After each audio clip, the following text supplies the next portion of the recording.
प्रकाश, तुम्ही जोडलेले रहा। बातमी पालघरमधून मुसळधार पावसाचा पालघरच्या ग्रामीण भागाला फटका बसलाय।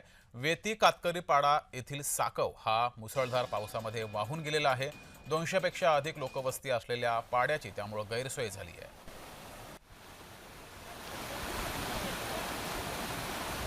अधिक माहिती घेऊया, आपले प्रतिनिधी विनायक पवार आपल्या सोबत जोडलेले आहेत। विनायक, हा रस्ता वाहून गेलेला आहे, त्यामुळे ग्रामीण भागातील या गावातील जनतेची मोठ्या प्रमाणात गैरसोय झालेली आहे। पर्यायी मार्ग या गावातील जनतेसाठी उपलब्ध आहे?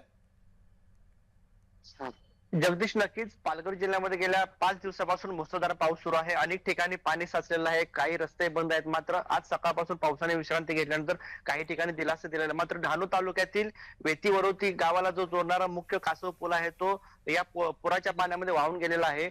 त्या ठिकाणी 200 आदिवासी शेतकरी आदिवासी बांधव जे आहेत ते राहतात। त्यांना आता दुसरा पर्याय मार्ग त्या ठिकाणी कोणताही नाही। त्यांनी शासनाकडे तात्काळ लोखंडी पुलाची जी मागणी आहे ती तात्पुरत्या स्वरूपात तरी करून देण्याची मागणी केलेली आहे। जगदीश, ठीक आहे विनायक, तुम्ही जोडलेले रहा। नाशिकमधील सोमेश्वर धबधबा प्रवाहित झालेला आहे। नाशिकमध्ये मुसळधार पाऊस बरसतोय, त्यामुळे धबधबा